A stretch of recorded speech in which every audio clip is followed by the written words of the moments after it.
is sort of candlelight. Here, I'll turn on the fake candles. Sort of candlelight yin. And you may want to create like some ambiance around you, just that's restful. Let you tune into the kind of evening. Now, if you're somewhere on the planet where it's like 3 in the afternoon, you only have so many choices. But whatever is appropriate given your location. All right. So we're going to start with a fish pose. And you can do a butterfly situation with your legs, or you could do straight legs. So to create the fish pose, we need to elevate the chest. And you can do the chest and let the head fall backwards to a lower support, or you can keep your head neutral, which is what I prefer to do. So you can do this in a variety of ways. You can have a rolled up blanket. You can have a pillow that sort of will cover your upper back and your head. Or you could use 2 yoga blocks if you happen to have those, or a couple of extra, like 2 throw pillows would work. And you put one under the upper back and then one under your head. So you can do that in any of the ways that seem good. I'm going to use the pillow tonight. And so this will create a lift.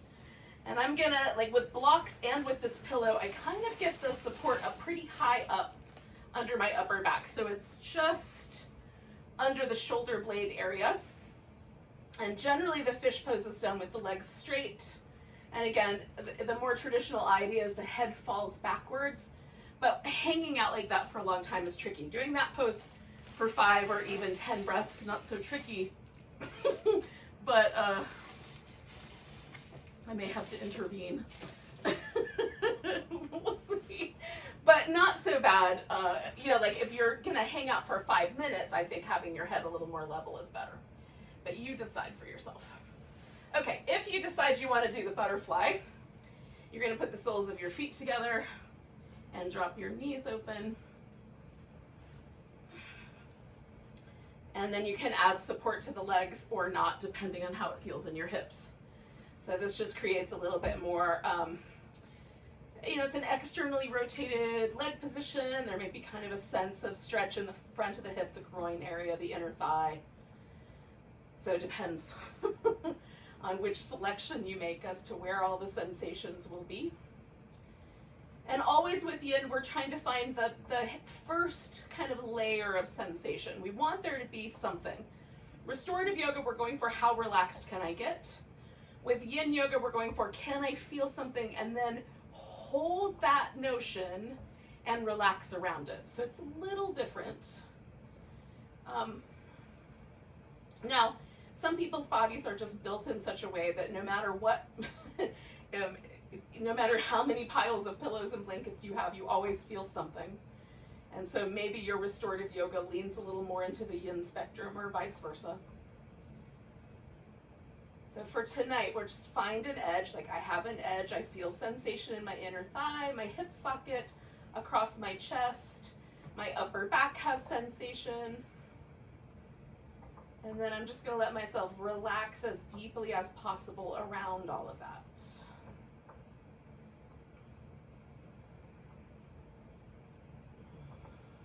We're here at the end of a year. It's been a kind of a doozy of a year, if you ask me.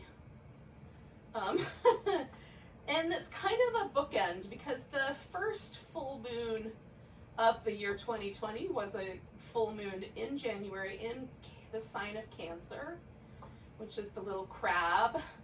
And generally the way crabs behave is they kind of, you know, hide in their little shell, but they've got, you know, they're ready, they can defend themselves. And Cancer people are very family oriented, according to people who know. And very, it's a water sign, so there's a lot of emotional qualities associated with the water signs. And here we are at the end of the year with the last full moon of 2020, and it's also in the sign of Cancer. And so how do we protect ourselves? How do we protect our family? What are our emotions that are around those ideas? Might be things to kind of gently explore. or maybe set intentions for, like how, for the first part of 2021, do we want to go into life? And what choices can we make to be protective or oriented towards family and caring and towards keeping and taking care of ourselves emotionally? So you can use your time hanging out with the poses to kind of ponder those questions if you like. And set some intentions for yourself. I don't like to set intentions for the whole year. I usually focus on like the winter season, the spring season, the summer, and then the fall. So that as time goes on and I adjust, I can sort of tweak my intentions along the way.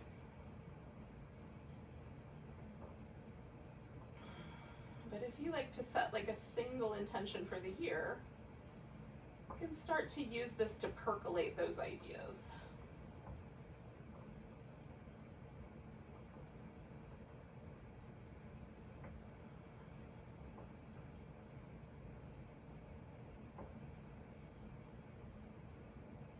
Allow yourself to relax into the intentions as much as you're relaxing into the pose.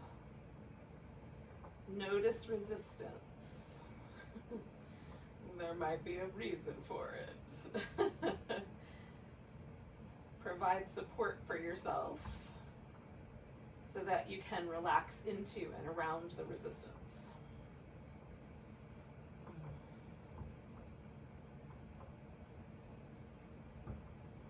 Stay for about another minute.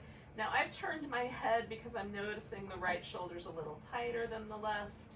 So I'm going to use my last minute just to open that space a little bit more.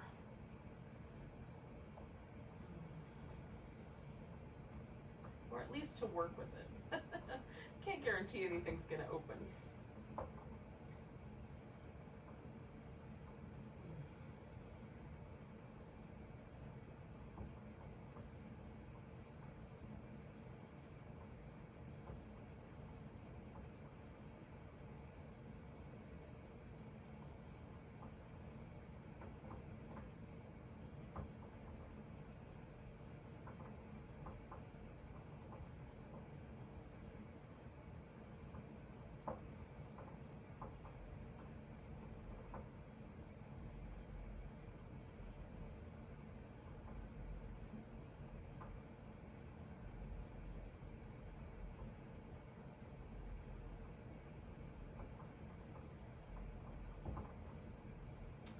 We're going to take 2 more breaths.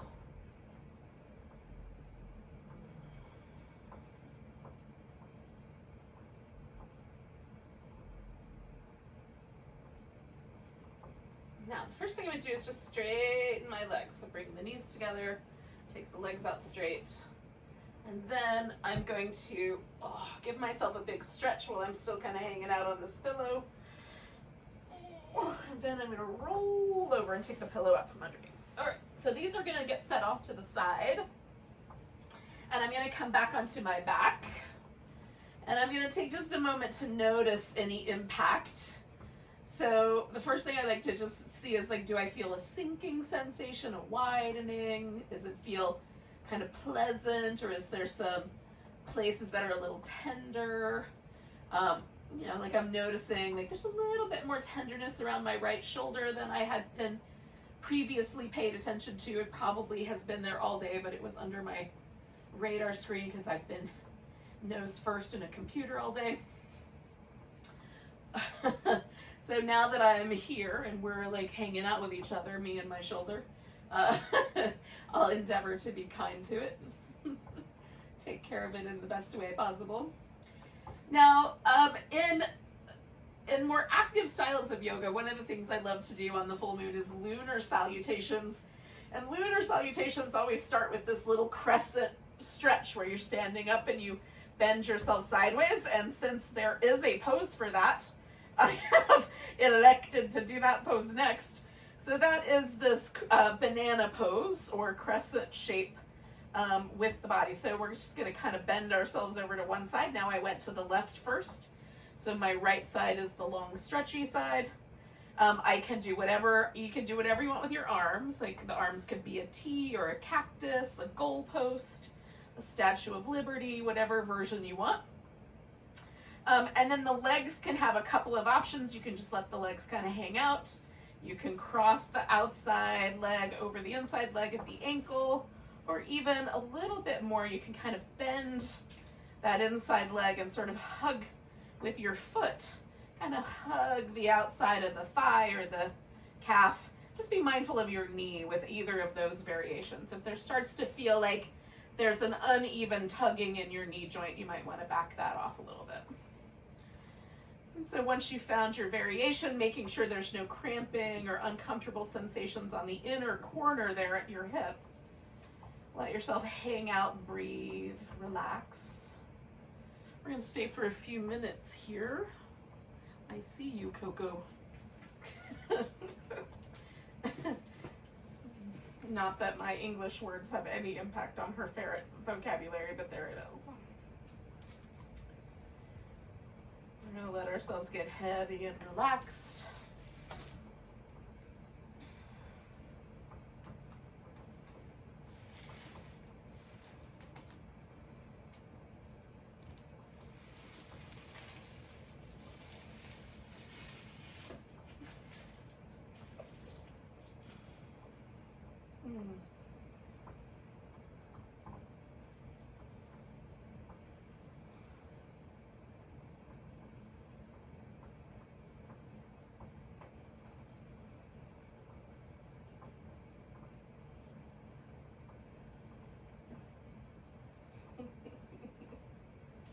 Hello, Wile E. Coyote.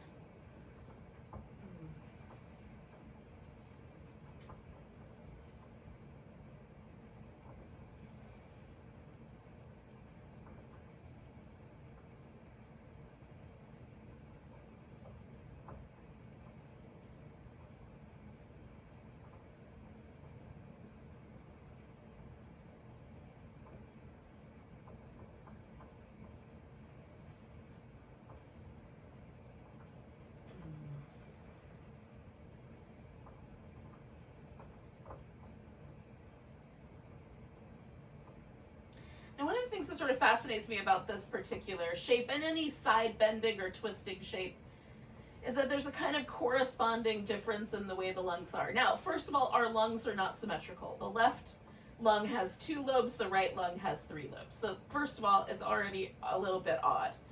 But generally speaking, I don't notice that big a difference. When I just pay attention to my breath, you know, I can kind of, if I really focus in, I can sort of notice a slight difference, but mostly not. But in a shape like this, I do notice, because there's just the slightest bit of pressure, that the lung that's on the inside part of the circle, inside part of the curve, tends to expand more than the lung that's on the outside part of the curve.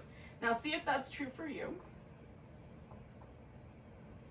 But even though my left lung has only the 2 lobes, it feels like it expands a great deal bigger than the right lung in this particular instance. Although I feel the sensation of stretchiness along the right side a bit more. So just see what's true for you. And if you're not kind of focusing on just being in the present moment and you wanted a place to direct your attention, you can kind of check that out if you like.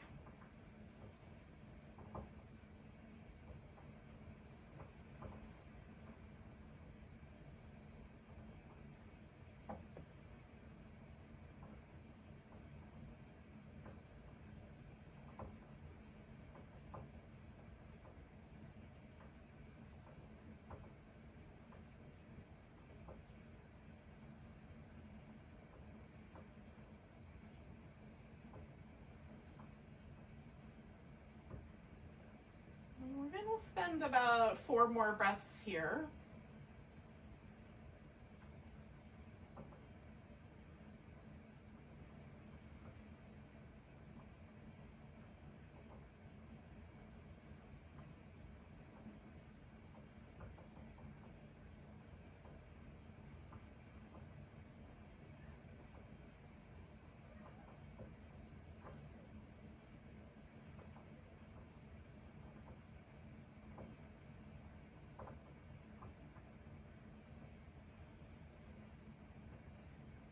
And then first, like sending a little thank you to our left lung for taking over, or whichever one is your case.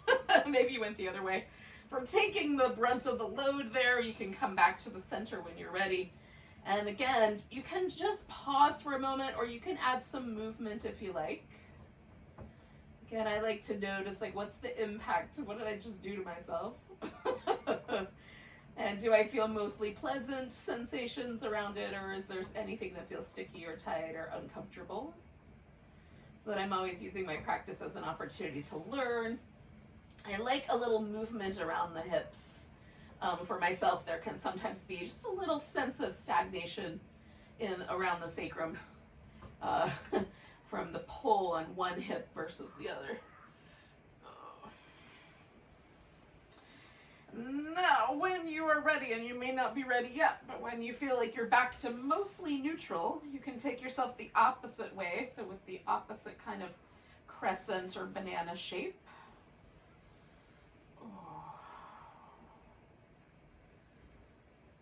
And again, feeling out like anything that feels pinchy or weird. Back off a little bit, add some props if you like. You can put props under your shoulders or under your arms or even under your knees.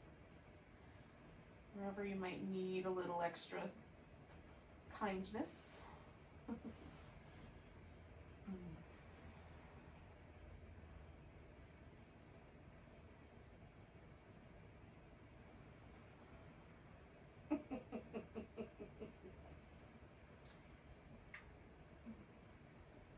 Back in October, I got an email offering me the opportunity to try a sample pack of natural deodorants in various holiday smells.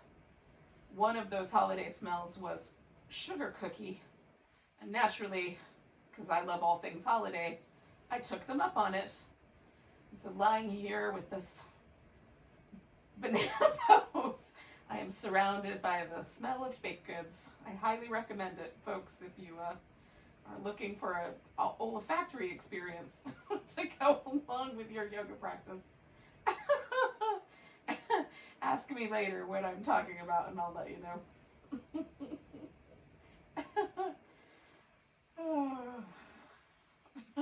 I might be oversharing a bit, but in any case, you can always just come back to that lungs thing and see if it's different on this side.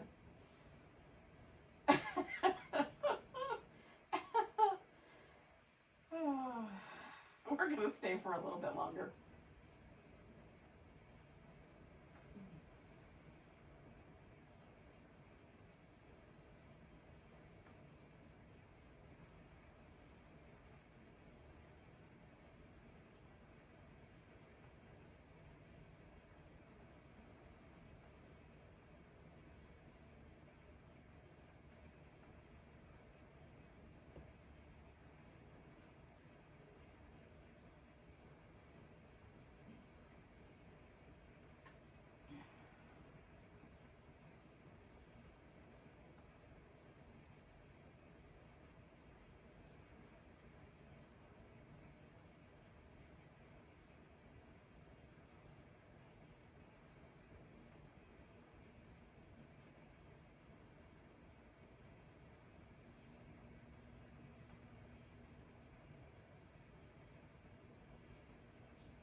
So we're going to stay for about another 30 seconds, about 4 more deep breaths, maybe 5.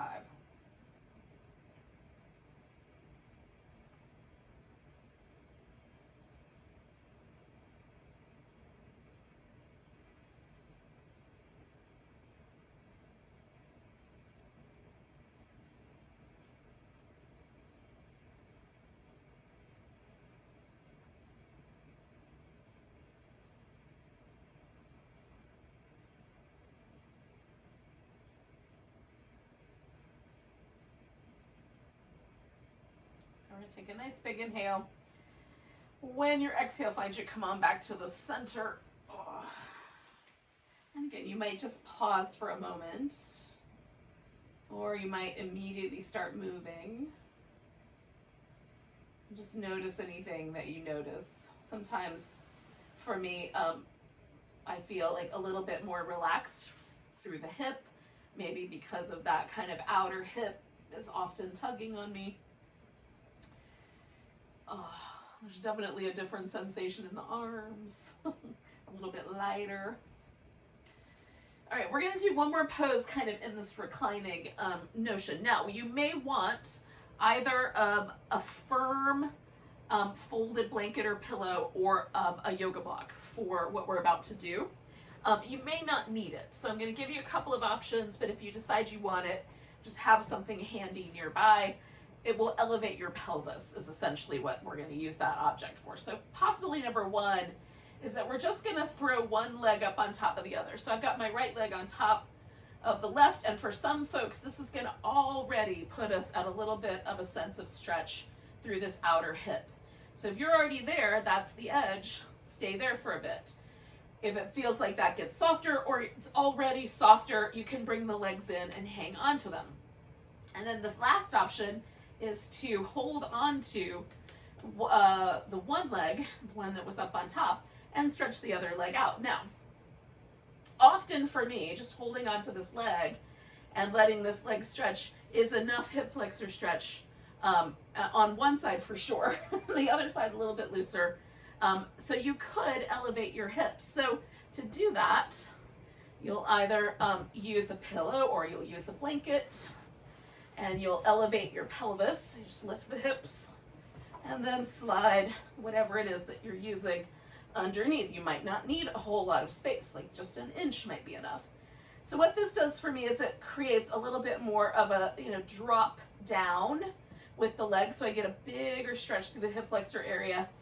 It does make it a little bit less stable for holding onto this leg. Now, you can hold onto this leg almost like it's lunging, so the foot kind of faces the ceiling, or you can come back to kind of a more swan shape where you bring the leg across the torso. Now, if I bring my leg across my torso, I feel a lot more of the stretch in this kind of external hip up under the glute kind of area right in there, that kind of outer buttock region. If I bring it more out to the side, then the focus is on my hip flexors a little bit more. So you can decide where you want the impact to go. We're going to stay here for about 3 minutes. You can let go, like if I position my legs like that, or I put my foot up against a couch or a wall, I could let go and hold on that way as well.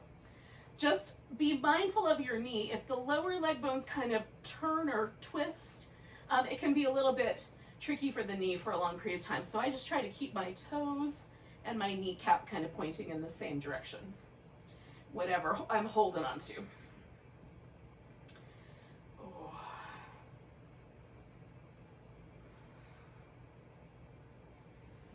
then we're just going to kind of let gravity hang on to us and pull us into this shape and then suspend ourselves there, whichever version we're doing. If you want a little less, like you might need a support under your shoulders, a little blanket folded up under the shoulders sometimes feels nice to me as well.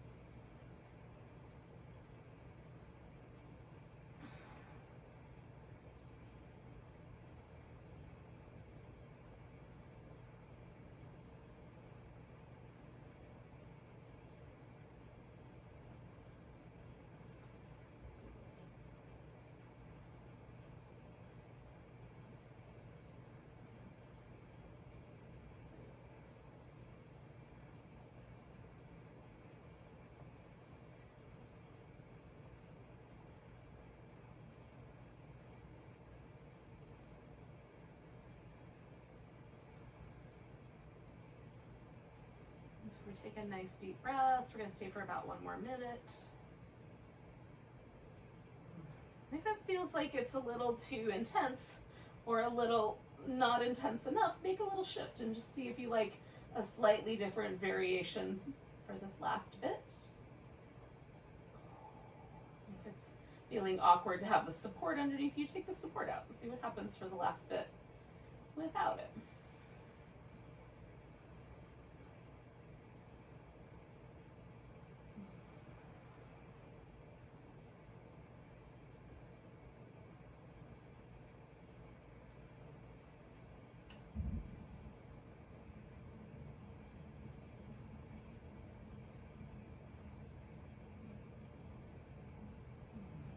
I'm going to do 2 more big breaths.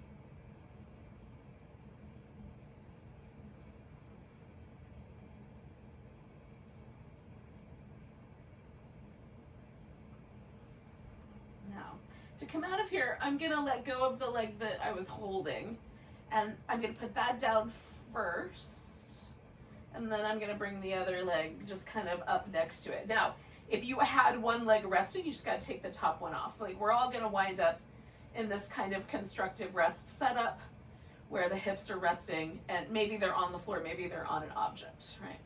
And then just kind of notice, is there any soreness or tenderness in your hip socket, in the knee joint, anything that feels like you want to be mindful of that when you go to the other side?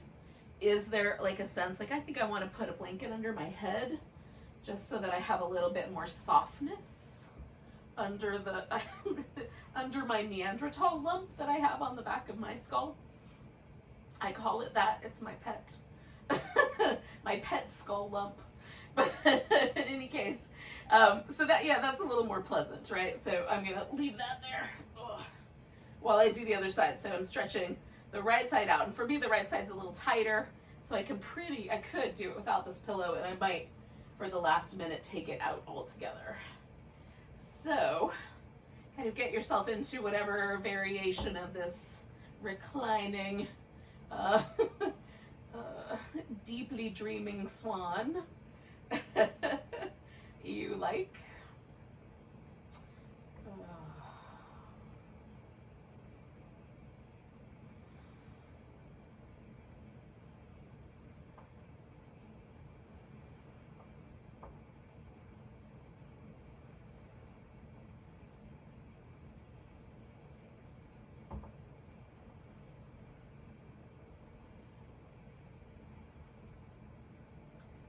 Sometimes if I find like kind of shifting myself a little bit on the support makes a difference. So you can play a little bit, just like maybe just a half an inch like further down the pillow is going to create a little bit better structure or support. Maybe it's the other way around.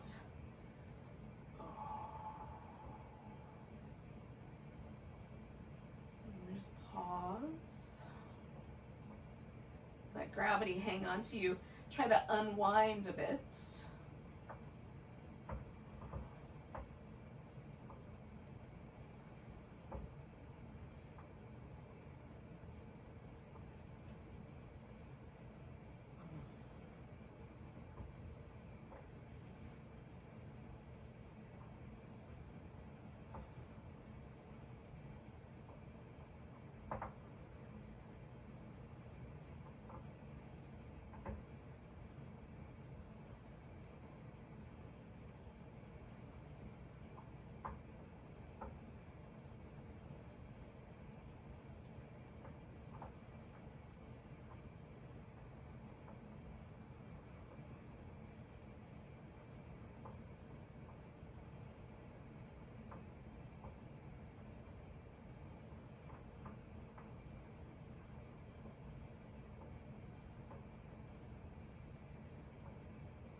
We're going to stay for about 1 more minute.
Okay, so we're going to take 2 breaths. And again, we're just going to unwind ourselves. So I'm going to put my feet on the ground, kind of back into that constructive rest shape. I'm going to take the pillow out from underneath there and then give myself a moment to just settle. Now, what we're going to do next is going to basically just flip us upside down onto our belly. So we're going to do either something between a wide-kneed child's pose and a frog pose. So take your time. If you need like some cat-cow shapes, or you want to do a little happy baby or anything like that first, before we wind up in that kind of a situation, then by all means do all those things.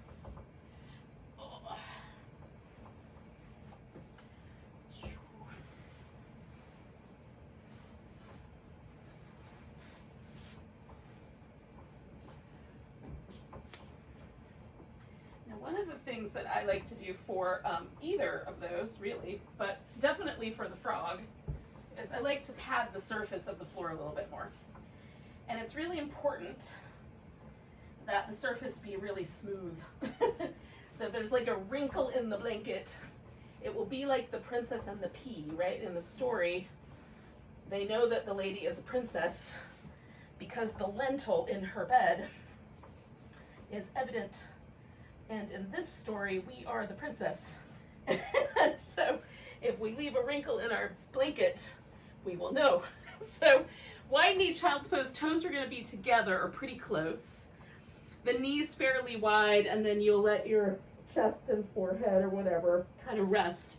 You can have your arms back behind you, up front, underneath, whatever is appropriate. To do the frog, we go a little wider with the knees, and you might flip your flippers out so that your feet point out to the sides. Now you can certainly just have the feet wide and point the toes back. And then as you sort of inch back, there'll be a little more sensation in the inner thigh and groin.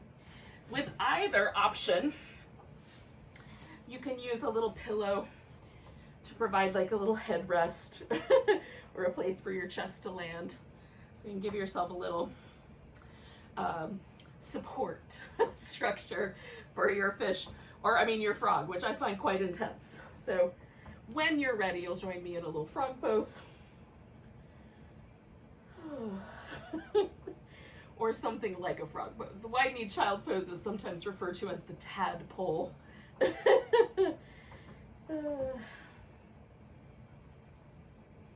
Almost a frog, but not yet.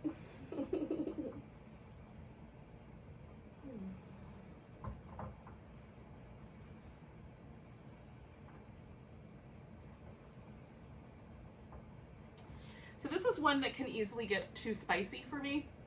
So I try to let myself lean forward until I just feel the sensation of intensity around my inner thighs and groins.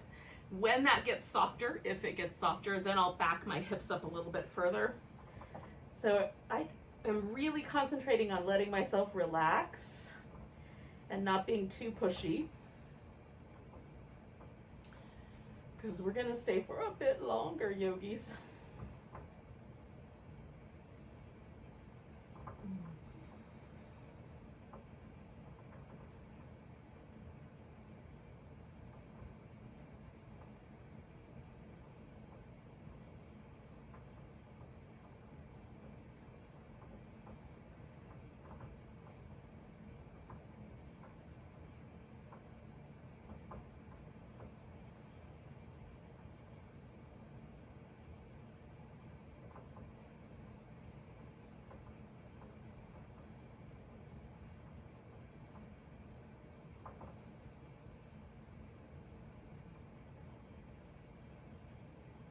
Halfway there.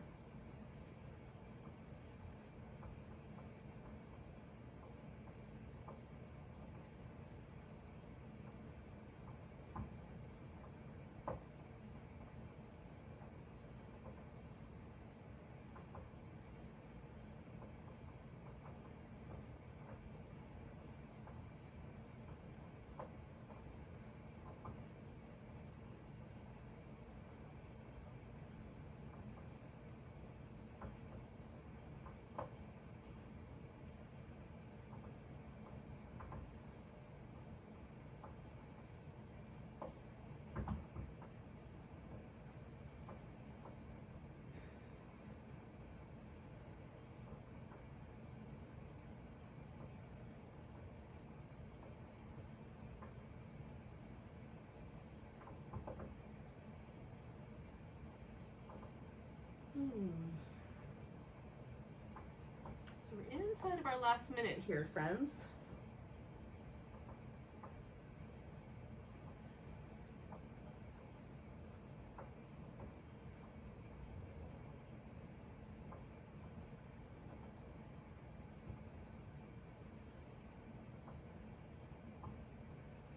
Now, in a minute, but not yet, we're going to come out of this pose. Maybe you're coming out now. I'm not in charge. But when we do, there's a couple of ways to do it. The first way is to kind of slither forward and land all the way on your belly. The second way is to sort of create a little more structure, and then we'll pick a knee up at a time and bring those knees into the center. I'm going to do the second way. So I'm going to take a nice big breath. Walk a little bit forward or lean a little bit forward, tuck my toes, press my elbows into the floor, pick the knees up and bring them in. And that just gets the muscle in that area that I was just stretching super engaged, and it feels better. Although sometimes after that pose, I do feel like I would like to just lay on the floor and cry a little bit. It's more intense after the pose often for me than in the pose. Downward dog feels nice sometimes after that shape. I'm going to do some little cat shapes, and then we're going to meet up in a seated position. It's an intense pose, y'all. All right, so we are going to do a dragonfly. Now, you don't have to come right away. If you need a little bit more time to get yourself settled, you can. I'm just going to talk you through this. Dragonfly just means that the legs are out wide. It's a wide angle forward bend. Upavista Konasana in the Sanskrit without the Italian accent. I don't know why I use an Italian accent, but in any case. So I've got my legs out wide. I do not go as wide as my hip sockets will allow. I'm a little bit less than that. I go just to the point where it's like, I feel something right there. And not to the point where I feel like I'm jamming my bone up against the edge of the socket. It's just a little tender for me there. And because I'm older now, and I want my hips to last, another 30 years before I have to have bionic ones put in, if I can help it. I'm being a little bit kinder to myself than I might have been in my 30s. But in any case, you might, because some people, as soon as the legs go wide, the pelvis gets pushed backwards because of the shape and positioning of the bones. So if that's the case, there's a couple of options. One is that you can bend the knees, and like a throw pillow underneath each knee or a rolled up blanket under the knees can help, because that might allow the pelvis to kind of sit more upright. The other option would be to fold the blanket or use a pillow and sit up on the edge of it. So the pelvis elevated will sometimes allow it to take a more even position. So if that is your realm of experience, then you can try those options. The last version of this that we're going to do is folding forward. And at that point, what you could do instead is lay on your back and put your legs up on a surface like the wall or the couch in the V shape, and then you'll let gravity kind of do the work that we might otherwise do with this pose. So we're going to take the V with whatever support. I put a rolled up blanket under my knees because I like that little tiny bit of bend. And the back of the knee joint can be quite sensitive, so just be mindful. Again, it's like that, lentil in the bed situation. If it just like barely bugs you now, in a little while it might bug you a lot. So just, smooth it out and be nice. And then sit up really tall, and again, feel like, can I feel the little bones on the bottom of my pelvis, which are technically ischial tuberosities, but can I feel those little bony, protuberances perched? Can I feel myself perched on that? Or does it feel like I'm sort of perched back on the back of my tailbone? So if we can, we're going to get perched up on the edge of those little sit bones, and then we're going to twist in one direction. I'm turning to the left first. Now, I have short arms, so my fingertips touch the ground, and that's about it, which is enough. You might find that your palms are resting on the floor, your elbows might even bend a little bit. If it feels like so if you've turned left with me, if my right sit bone starts to leave the floor, I will be able to twist more, but partly that's because I'm bringing my pelvis into the twist. And what we're doing for tonight, because we're going to let this pose just be about our spine, is we're going to try to keep the sit bones even. So just the upper part of the back is involved in the twist, which may mean you don't twist as much as you're accustomed to twisting in seated poses. So just allow for the fact that there might not be quite as much range of motion as you're used to. And let yourself get heavy through the hips. And so this variation of the pose is going to be all about our spine.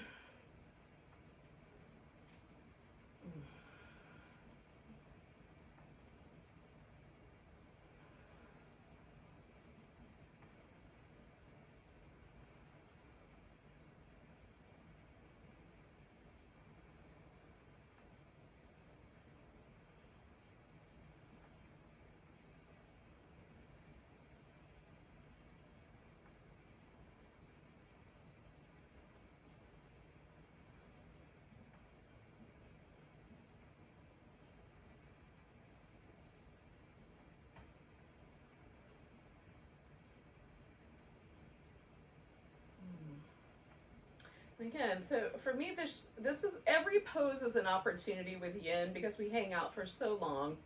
Every pose is kind of an opportunity for me to check back in. Like, I just scan from the top of my head all the way down, and what I'm noticing because of the twist and because of the way the shoulder blades are moving is I'm noticing just a little bit of a difference between my right shoulder and my left. So I'm allowing myself to sort of relax through that right shoulder a little bit more. This may or may not be true for you, but just notice what is true. Right, so the pose becomes a kind of touchstone or a way for us to get back in touch with what's going on. Come home to the body. Now we're going to stay for just a little bit longer, 2 more breaths, and then we're going to change this up a little bit.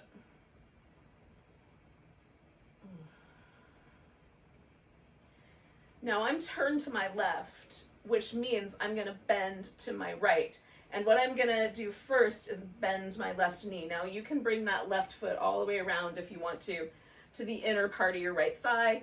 I'm going to let this twist turn into a side bend. Now you can put the arm over your head. I'm going to wrap my arm behind my back for the first part of this. And then I may decide to change that in a little bit and just put the arm out. If it gets too spicy. Sometimes I like to use my elbow or my hand as sort of a little headrest so the neck stretches a little more mild. And because again, I have short arms, I use a pillow. You might be able to just rest your elbow on your thigh and pull that off nicely. And so you can turn it a little bit inside or a little bit outside. You can sort of readjust your relationship to the longer leg side. But we want, maybe a little sense of the side bending and this kind of outer hip. Again, toying with inner and outer areas of the hip here tonight.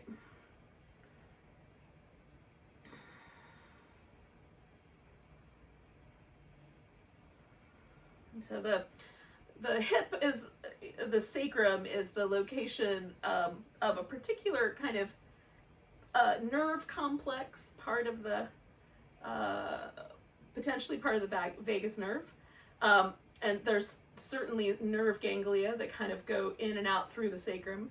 And so sometimes there are sensations that we feel in this area that are not necessarily associated with physical movement or physical things, but might be associated with emotional qualities. Sometimes there's a kind of sensation that is related to I'm gonna be blunt,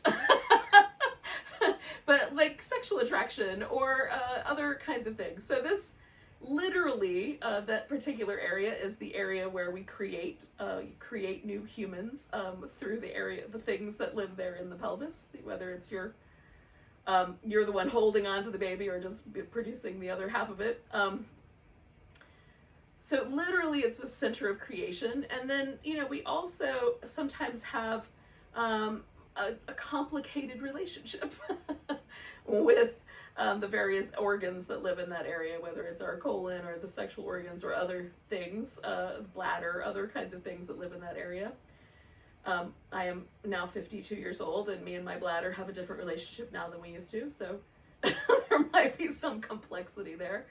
But it's the symbol of this area is actually a moon, like a crescent moon on its, it's with the tips pointing up. So when you see the symbol of the area, it's literally a moon. And so it's often been associated with lunar qualities in ancient, really medieval in yoga experience. And again, the chakras are a model for an experience that we have. So we have an experience, and then they crafted a model to try to articulate what the experience was, and that's the chakras. It's not that you have some sort of energy center there, although you have nerves. There is a nerve complex that rolls in and out through the sacrum. There's little holes in the bone, literally, for nerves to roll through. And so that is more likely the source of the sensation, but the yogis kind of created this model. And we can use either, just as long as we know what we're working with. We can use the model, or we can use the physicality, the nervous system, as our guide. So we're staying here for just shy of 1 more minute, yogis.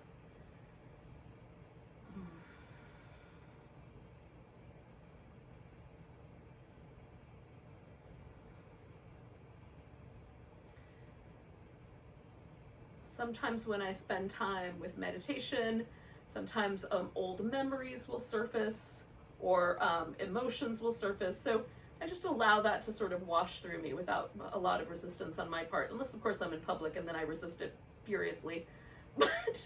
But tonight you're at your house, so it's not so bad. So we're gonna take a nice big breath. Now I'm gonna support my head all the way up, hold that air in, and come out of this side bend.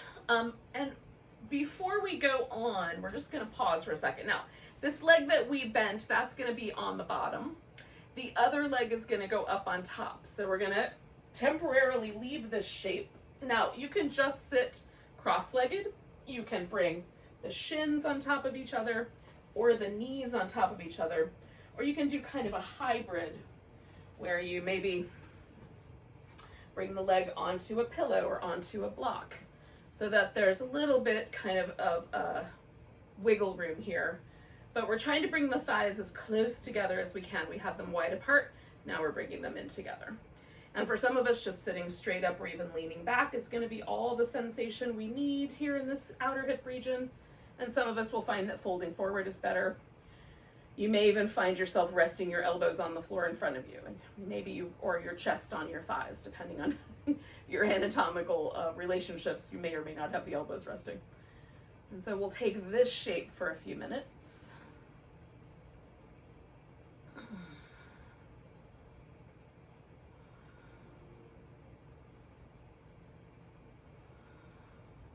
Now my back was still kind of bending sideways, so I'm letting that settle. Like I definitely have a different sensation down my left side than I do down my right side. Feels a little freer, like I have a little more access to my breath on my left side. So I'm being a little bit conservative with my forward momentum. I'm letting my spine kind of dictate how that should go.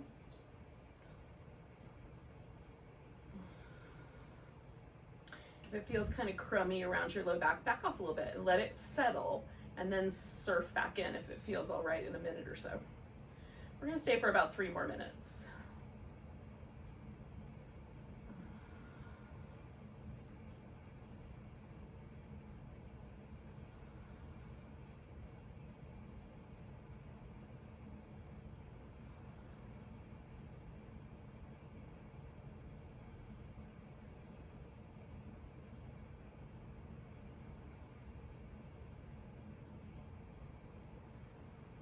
One of the major, I don't know if it's lesson themes I've been working with for the past 9 months plus is this theme of sort of letting go. And because I haven't had any other choice, right? There's all of the plans that I had and all the little things I set up for myself are not necessarily didn't work out the way I had thought they would. So I've had to let go of a lot of notions and ideas and thoughts and plans. Other things have surprised me, like, having an opportunity to practice in this way was a challenge and a surprise, but very cool. So for my kind of intention setting for next year, I'm sort of keeping in mind this idea of, letting go or going with the flow, or, it's sort of and it's got kind of a lunar quality to it too, right? Things might shift over time, tides may roll in and roll out, that shift my notions. So whatever intentions I set for myself, setting those with a sort of sense of willingness to try new things along the way.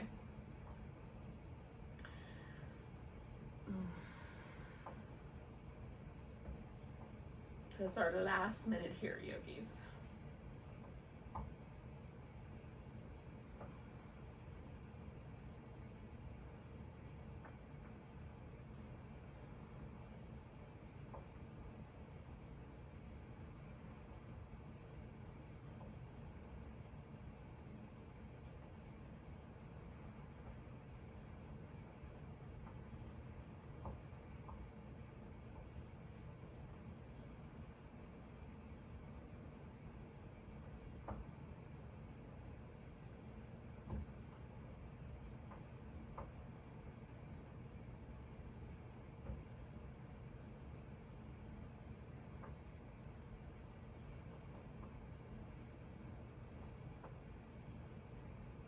So we're going to take a couple of deep breaths.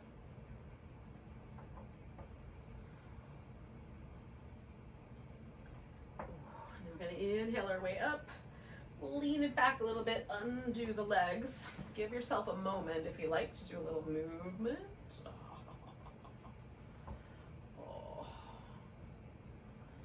And then, of course, we're going to come back to the V.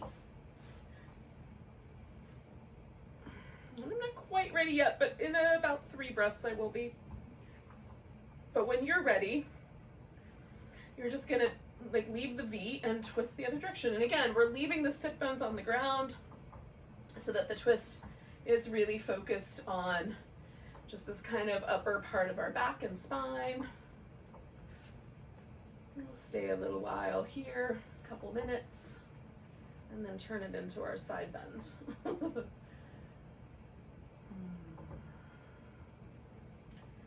So I said it was going to be all about the hips, but we've given the spine some love today too.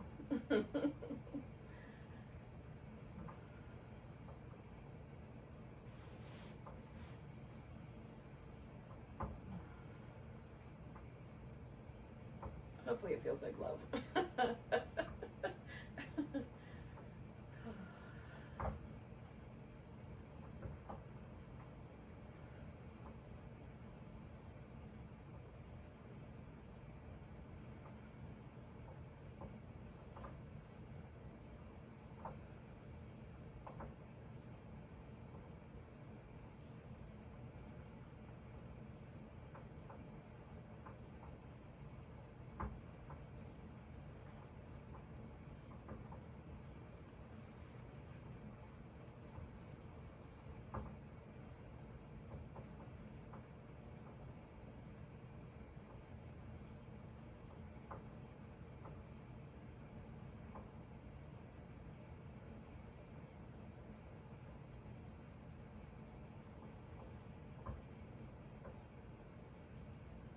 So we're going to take a big breath.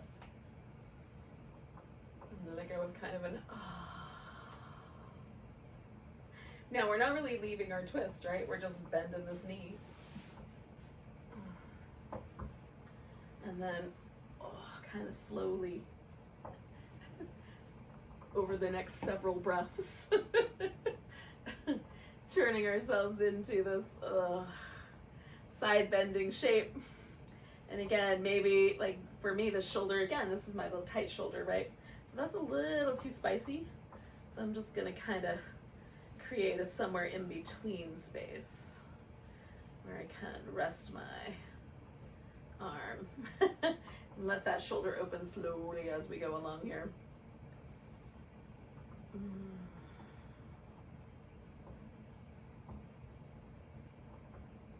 again, you might find that a little more side bend feels really nice.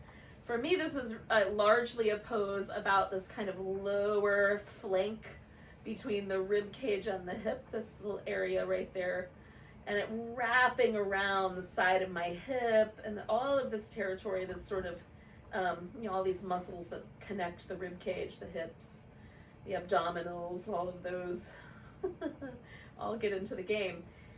And so breathing is really interesting. And again, there's one lung is under pressure, so the other lung expands more.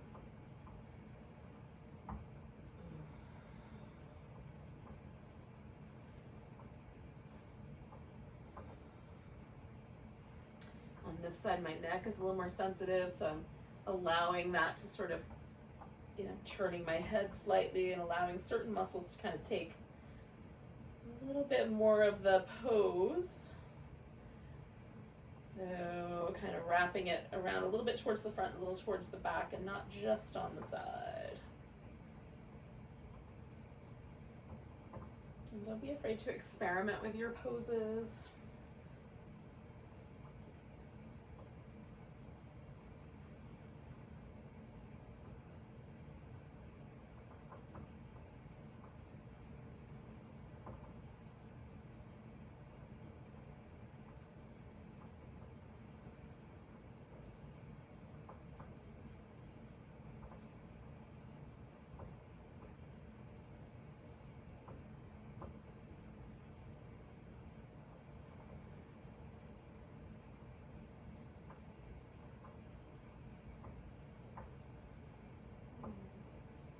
So we're going to stay for one more minute here.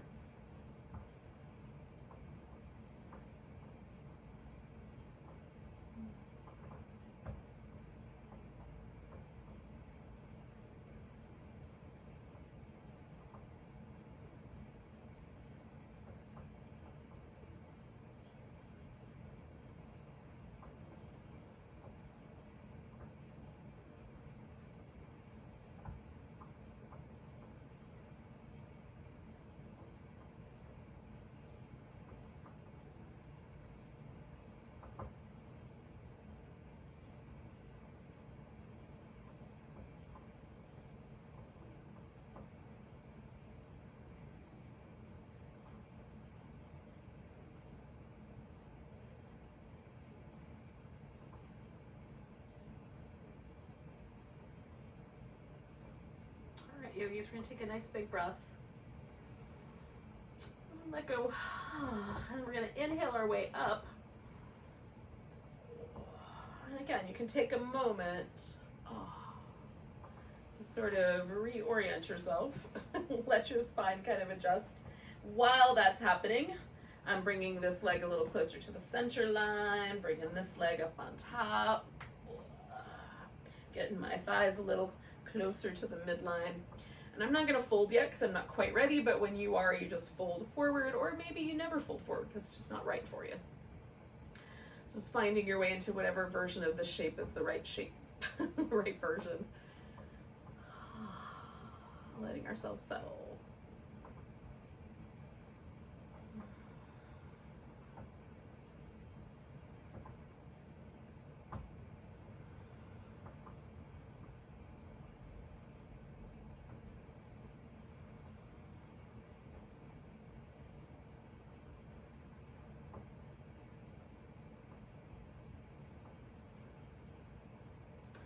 Things are finally kind of shifting something.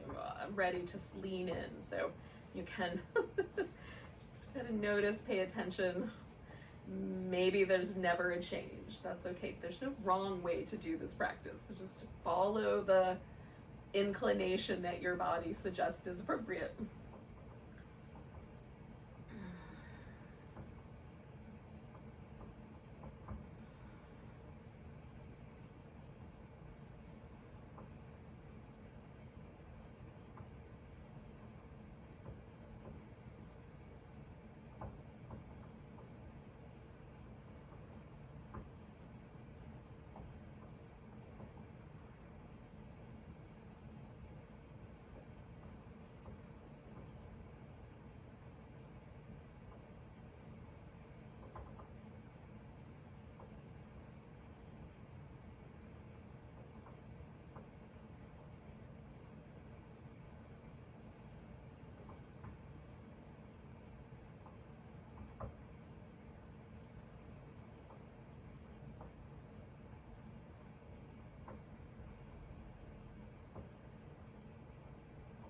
Stay for 2 more minutes, yogis. We're halfway through.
We're going to take 2 more breaths.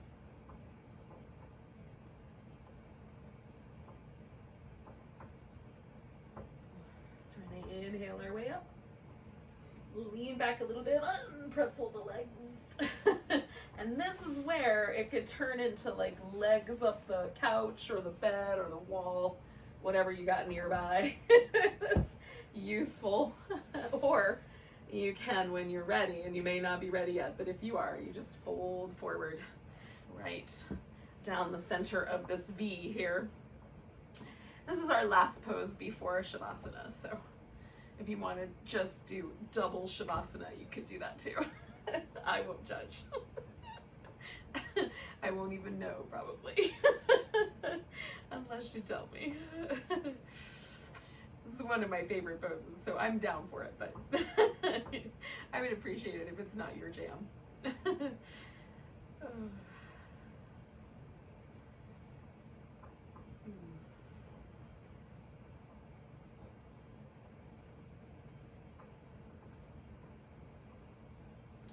we're kind of coming back full circle, a little bit more of an emphasis on that inner hip, inner thigh area, at least for me.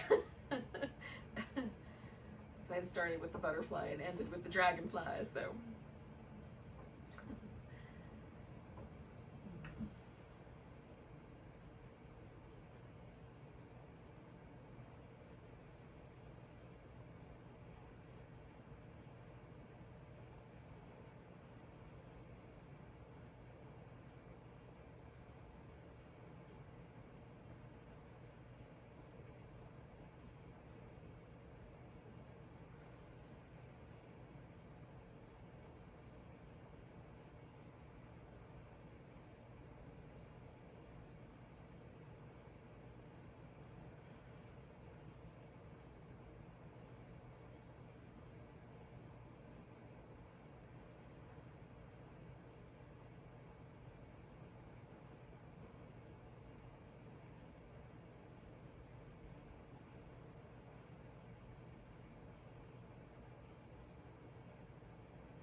We're going to stay for another minute.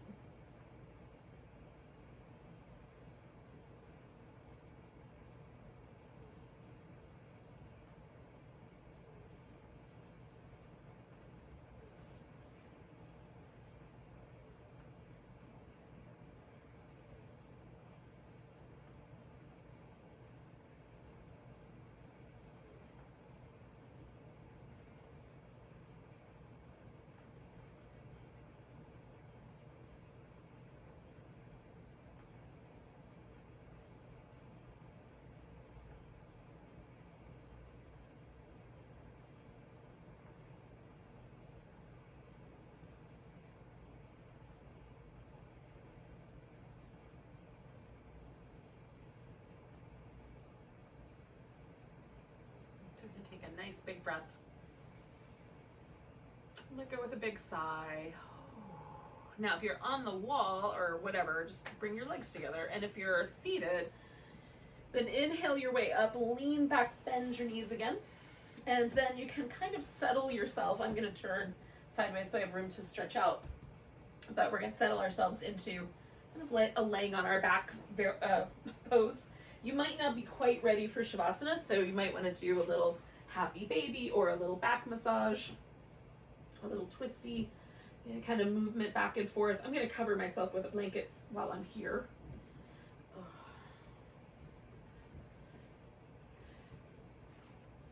If you tend towards being kind of restless and you have one of those weighted blankets, putting that on your thighs for Shavasana is really awesome. Just a heads up. I tend to fall asleep if I put one of those on, so I'm gonna go with just a regular blanket. But you know, if you tend to be kind of fidgety, it's a great way to calm. It's very calming. So when you're ready, you just stretch yourself out. So we can recline and relax. If you want to keep your legs up on the wall or the couch or something like that, you can do that. That's a more comfortable position to be in. And then for Yin, we don't have to stay for terribly long time in this pose, but it feels really nice to me to give ourselves a chance to really just have nothing tugging on us. So kind of find a position with whatever the props are that you're using, where it feels like nothing is really pulling or tugging or inhibiting your ability to just splay out and relax.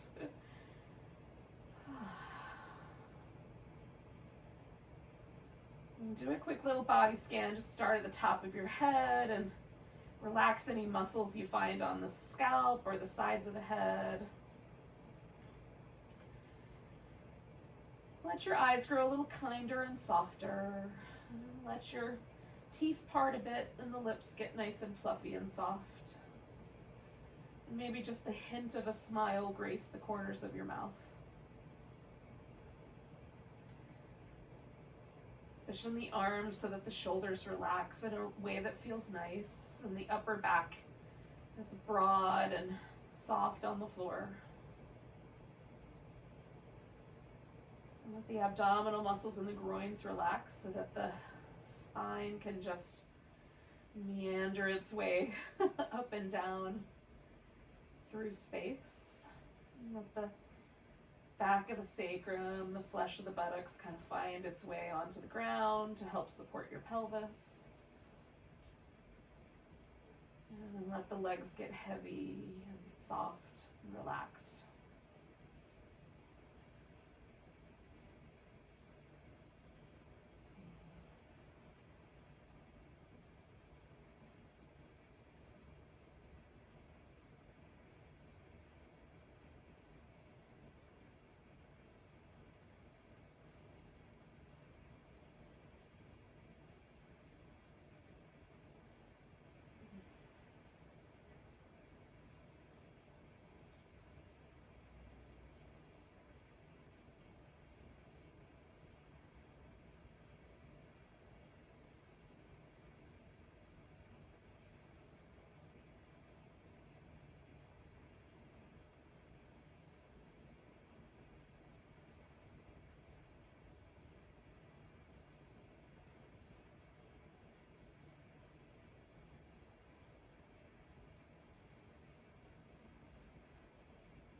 Now, yogis, without moving, just notice your breath again.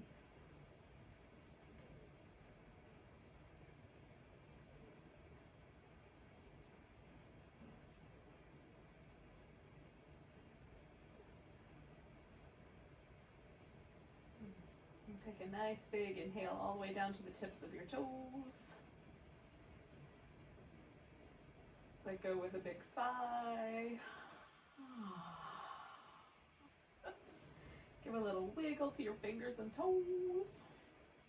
Stretch everything. Oh, give your wrist and ankles some movement.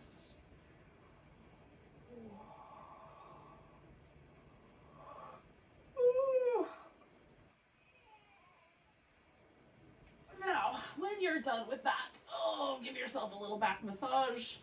Roll to your side if you like. Eventually, bring yourself to a seated position.